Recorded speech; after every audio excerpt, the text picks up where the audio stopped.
Hi guys, my name is Jermaine Hill. And I'm Faith Hill. In this video, we're going to talk about how we purchased our first self-storage facility.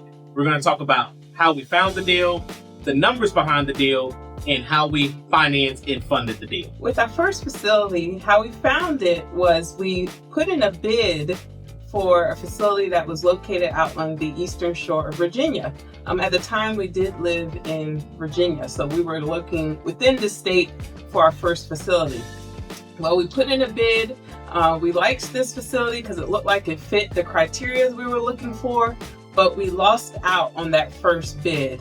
We were a little disappointed, but to our surprise, the broker who listed that facility, he reached back out to us maybe a month or so later, and he said, hey, there's another facility out in that same area that I know that's for sale.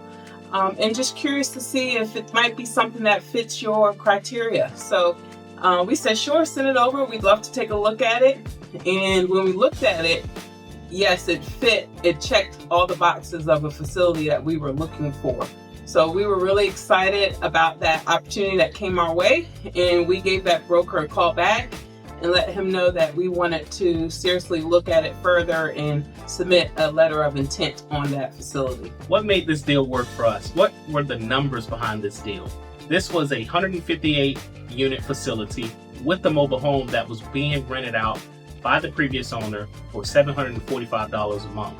When the broker sent over the OM, we saw that the purchase price was $875,000. When we went out to view the property with the broker, we noticed that there was some room for improvement as far as adding security cameras throughout and also installing a new automatic gate system that was not there at the facility. And so we knew with adding these different upgrades to the facility, we were going to need some CapEx funding. And so we actually requested from the bank $50,000 in CapEx that we felt like we needed to upgrade the facility in order to improve the operational efficiencies and potentially increase the revenue at the facility. The property also sat on 10.69 acres, so if we decided we wanted to expand down in the future, we knew that opportunity was there for us.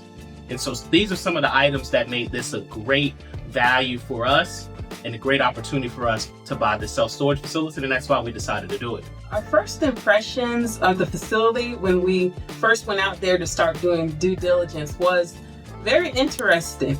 The Eastern Shore of Virginia is a unique part of the state. Being a Virginian, I had never gone to the Eastern Shore before, and a lot of Virginians don't know much about the Eastern Shore. It's a very rural part of the state. It sits on a peninsula that juts out into the Atlantic Ocean, and you have to take a long, very long bridge and tunnel to get to the Eastern Shore. So it's kind of isolated as well. So when we went out there, we noticed it was very rural. It makes up two counties, Accomack County and Northampton County. Those are two of the poorest counties in the state of Virginia. And for some, those demographics might be a little concerning. We definitely did make note of that. But we still were very interested in the facility itself. We learned a little bit more about the main employers that are out there. There are two big chicken plants out there that are operated by Tyson and Purdue. And behind them, the other larger employers out in that area really is local government. There's a hospital out there. But the chicken plants are the main employers out on the shore. And so the population was, when we looked at the demographics, we saw the population was not really growing in that area. It was stagnant. For many self-storage investors, that will be a huge problem. But we invest in tertiary markets, and we understand those markets a little bit better because of our other businesses where we invest in land. We also invest in rural areas. So we understand the rural area, the tertiary markets, better than some investors who try to invest in more B areas or A areas, where we're investing a lot of our investments are kind of in C area populations. Even though the population was not growing and stagnant, one thing that we loved when we digged into the numbers was the property had high occupancy. The previous owner was averaging about 85 to 87% physical about 83-84% economic occupancy for a facility that's very stable. And so that was one of the things that really caught our attention and made that an attractive investment opportunity for us. And a couple other things that stood out to us for this facility in terms of the location was that even though the Eastern Shore is more rural area, where the facility was located, it was near the one Walmart on the shore.